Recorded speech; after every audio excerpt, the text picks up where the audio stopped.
नमस्कार, मैं डॉक्टर प्रीति शुक्ला, एक कैंसर रोग विशेषज्ञ, आज आपसे फिर रूबरू हुई हूँ कुछ आपको जागरूक करने के लिए, कुछ आपको सक्षम बनाने के लिए। आज मैं आपसे बात करूँगी ब्रेस्ट सेल्फ एग्जामिनेशन के बारे में, क्योंकि आप जितना जागरूक होंगी उतनी ही सक्षम होंगी। ब्रेस्ट कैंसर का इंसिडेंस बहुत बढ़ रहा है। एक कैंसर रोग विशेषज्ञ होने के नाते इसका एहसास मुझे बढ़ते हुए रेट पिछले कुछ सालों में बहुत क्लियरली दिख रहे हैं।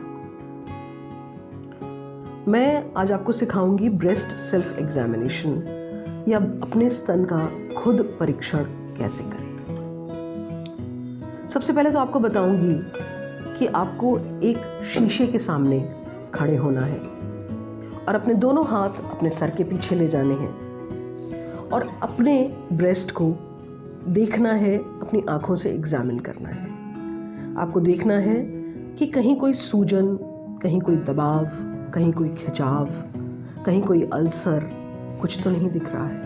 पहले लेफ्ट फिर राइट और दोनों को कंपेयर करिए। फिर अपने दोनों हाथों को अपने कूल्हे पे ले आइए और अब एग्जामिन करिए कि दोनों स्तनों में कहीं कोई गठान, कहीं कोई सूजन, कहीं कोई खिंचाव, कहीं कोई अल्सर, कुछ तो नहीं दिख रहा है। कहीं निपल में कोई खिंचाव तो नहीं है। इसके बाद आपको लेटना है। एक हल्की सी पतली सी तकिया का सहारा लेकर लेट जाइए। जब आप लेफ्ट ब्रेस्ट एग्जामिन करेंगी तो अपने राइट हैंड का यूज करेंगी और जब राइट ब्रेस्ट एग्जामिन करेंगी तो लेफ्ट हैंड का आप इस्तेमाल करेंगी। आप आराम से लेट जाइए और अपनी पल्प ऑफ द फिंगर्स, मतलब ये जो पल्प होता है फिंगर्स का पैड, इससे एग्जामिन करेंगी। ऊपर से नहीं दबा के देखेंगी। आप कैसे एग्जामिन करेंगी? बाहर से अंदर की तरफ आएंगी एक सर्कल बनाते हुए और छोटा छोटा पैल्पेट करेंगी, जैसे कि एक छोटा सा सिक्का होता है 8 आने का या 4 आने का।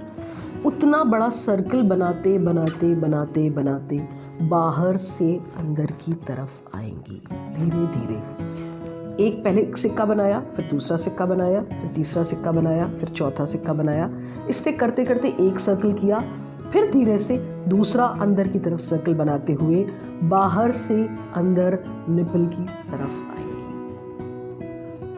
अगर आपको ऐसा करने में कोई गठान महसूस होती है तो आप उसको दिमाग में वहीं रखिए और जब आप दूसरा ब्रेस्ट, अपना ऑपोजिट ब्रेस्ट एग्जामिन करेंगी तब भी वो गठान महसूस करने का प्रयास करिए।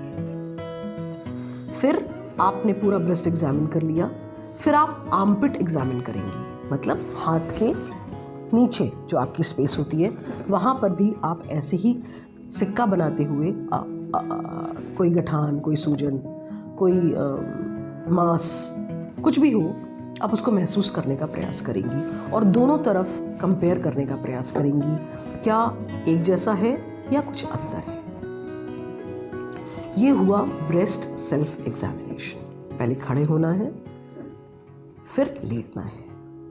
अब करना कब है? ये सभी को करना है। सारी फीमेल्स को ये काम करना है। जिन फीमेल्स की मेंस्ट्रुअल साइकिल हो रही है उनको हमेशा अपने पीरियड्स के 5 दिन बाद ये काम करना है और जो मेनोपॉजल स्टेज में आ गई हैं वो वीकली ये काम करें। इत्मीनान से पहले शीशे के सामने खड़े होना और फिर लेट कर अपना ब्रेस्ट सेल्फ एग्जामिनेशन करना। अगर इस पूरे प्रक्रिया में आपको कहीं कुछ अंतर महसूस होता है, कुछ एबनॉर्मैलिटी लगती है, तो मेरी आपसे ये गुजारिश है कि ज़रूर किसी विशेषज्ञ डॉक्टर के पास जाएं और दिखाएं, क्योंकि early diagnosis is a cure. आपने जितनी जल्दी बीमारी को पकड़ लिया, आपने जो बीमारी पर विजय पा ली। मुझे ऐसा लगता है आज का मेरा ये सेशन आपके लिए बहुत यूज़फुल रहा होगा और अगर आपकी कुछ क्वेरीज़ हैं, कुछ प्रश्न हैं तो आप डाल सकते हैं। मैं पूरा प्रयास करूँगी कि मैं आपकी क्वेरीज़ को भी सुलझा सकूँ। वीडियो के साथ एक व्हाट्सएप नंबर भी मैं डिस्प्ले करवा रही हूँ, जिसमें अगर आपकी कोई परेशानी हो, आपकी कोई क्वेरी हो, आप उसमें डाल दीजिए। हम और हमारी टीम पूरा प्रयास करेंगे कि वो आपका समाधान दे सके। धन्यवाद।